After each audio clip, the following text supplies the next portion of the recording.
Shine food TV के मोअज़्ज़ज़ दोस्तों, अस्सलाम वालेकुम। नाज़रीन गिरामी, इमाम में मेहदी अलैहिस्सलाम के ज़हूर का ज़माना नज़दीक आ चुका है। ये बात तो हम गुज़िश्ता कई दहाइयों से सुनते आ रहे हैं, लेकिन मौजूदा दिन में ऐसा कुछ हुआ है जिसके बिना पर हम यकीन से कह सकते हैं कि इमाम मेहदी अलैहिस्सलाम का ज़हूर का ज़माना नज़दीक आ गया है।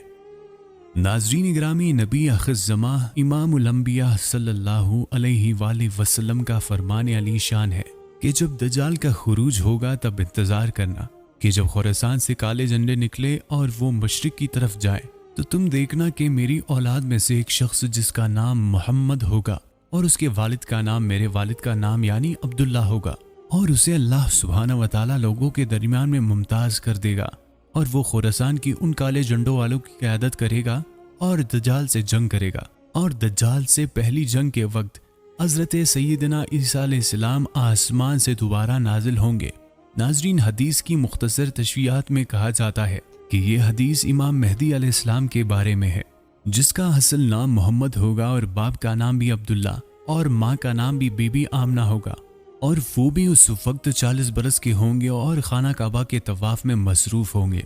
जब उलमा कराम की एक जमात जिन पर अल्लाह सुब्हानहू व तआला की खास फजीलत होगी वो उन्हें पहचान लेंगे और उनके हाथ पर बैत कर लेंगे, और यूं हज़रत इमाम मेहदी अलैहिस्सलाम का ज़हूर होगा। और इससे चंद ही दिन कबल खुरासान से काले झंडे निकलेंगे जो दज्जाल का मुकाबला करने के लिए होंगे। इस हदीस मुबारका से सीरत होती है कि मेहदी अलैहिस्सलाम का ज़हूर दज्जाल के खुरूज के बाद होगा, यानी दज्जाल के ज़ाहिर होने से कुछ अरसे बाद, जब दज्जाल पूरी दुनिया पर अपना कब्जा जमा चुका होगा सिवाय मदीना और मक्का के, और वो अपनी फौज लेकर शाम के दारुल हुकूमत दमिश्क में पड़ाव करेगा। उस वक्त इमाम मेहदी अलैहिस्सलाम इन खुरसानी लश्कर को, जिनके झंडों का रंग काला होगा, इनकी क़यादत करेंगे, और जंग की सुबह फजर के वक्त हज़रत सैयदना ईसा अलैहिस्सलाम दमिश्क के जमाए मस्जिद मशरिकी मीनार पर आसमान से फरिश्तों के कंधों पर टेक लगाए हुए नाजिल होंगे। नाज़रीन गिरामी, हमने इस बारे में बहुत रिसर्च और पढ़ रखा है, लेकिन ऐसा कौन सा मामला हुआ जिसके बिना पर हम ये कह रहे हैं कि अब खुरासान से काले झंडे निकलने का वक्त नज़दीक आ गया है। सबसे पहले हम ये देखते हैं कि खुरासान किस इलाके का नाम है। नाज़रीन गिरामी, आपकी खिदमत में खजाना पेश डॉक्टर इसरार अहमद की वीडियो, जिसे सुनकर आप खुद अंदाज़ा लगा सकते हैं कि खुरासान किस इलाके का नाम है। खुरासानी कौन हो सकते हैं? मेहदी से पहले लाजिमन किसी मशरकी इलाके के अंदर वो निजाम कायम हो चुकेगा, तब वहां से फौजें आएंगी ना। ये मशरिक कौन सा है? अरब के मशरिक में आप चलिए, ईरान भी आ जाएगा, अफगानिस्तान भी है, पाकिस्तान भी है, और अगर उसे और तौसीर दें तो हिंदुस्तान भी है। ये है अरब का मशरिक।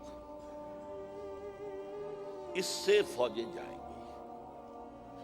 इसका क्या मतलब है कि इसमें से किसी जगह पर निज़ाम खिलाफत पहले कायम हो जाएगा, ताकि वहां से फौजें जाएंगी जो जजीरा नुमाए अरब में हजरत मेहदी की हुकूमत को कायम करेंगी। खुरासान के इलाके से फौजें आएंगी। ये खुरासान क्या था? एलिया तो मैंने आपको बता दिया, यरूशलेम का नाम है। खुरासान उस जमाने में एक बहुत बड़े मुल्क को कहते थे। कुछ हिस्सा पाकिस्तान का भी उसमें शामिल है, कुछ हिस्सा ईरान का भी है। ईरान के उस हिस्से को अब भी खुरासान कहते हैं, वो एक सूबा है। खुरासान एक सूबा है ईरान का, छोटा सा।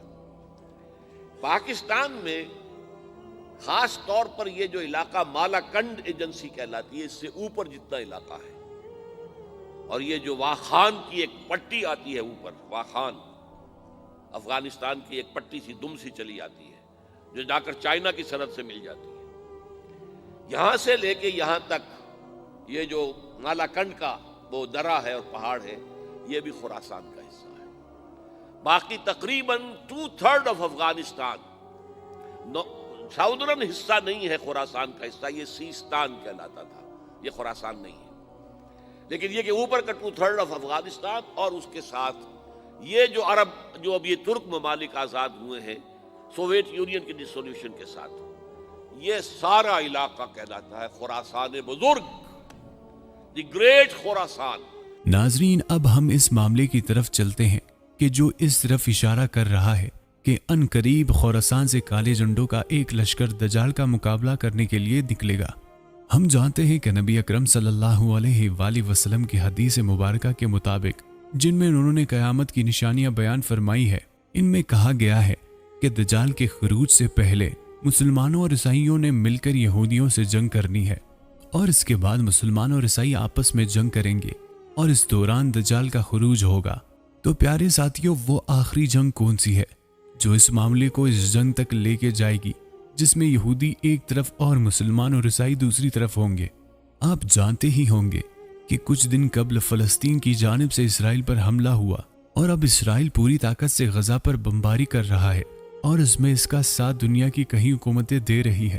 اس بات کا واضح ثبوت کل کے نیوز میں دیکھی جا سکتی ہے کہ اب عیسائی مسلمانوں کے شانہ بشانہ مل کر یہودیوں کے ساتھ لڑیں گے۔ وہ خبر ہے عیسائیوں کی، اس قدیم چرچ کی جو فلسطین کے علاقے میں قائم ہے اور جس کی تاریخ سن 425 عیسوی تک جاتی ہے۔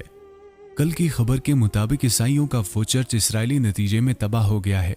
یہ وہی چرچ ہے جس میں حضرت عیسیٰ علیہ السلام، وہ کپڑا جس میں انہیں لپیٹا گیا تھا اور وہ پیدا ہوئے تھے، اور وہ کپڑا جس میں عیسائیوں کے مطابق حضرت عیسیٰ علیہ السلام کو صلیب دینے کے بعد رکھا گیا تھا، جس میں ان کا خون بھی لگا ہوا ہے، اور حضرت عیسیٰ علیہ السلام کا وہ جھولا جس میں پیدائش کے بعد انہیں لٹایا گیا تھا، یہ تمام کے تمام تبرکات اسی چرچ میں رکھے گئے ہیں۔ اگر یہ چرچ اسرائیلی بمباری کے نتیجے میں تباہ ہو جاتا ہے تو اس قدر بڑی پیش رات ہوگی کہ اس سے ساری عیسائی دنیا میں بول چال آ جائے گا۔ پیارے دوستو، اللہ سبحانہ و تعالی ہمارے ایمان سلامت رکھے اور دجال کے اس فتنے سے بچائے رکھے، آمین۔ ملتے ہیں اگلی ویڈیو میں، تب تک کے لیے اپنا اور اپنے پیاروں کا خیال رکھیے گا۔ فی امان اللہ۔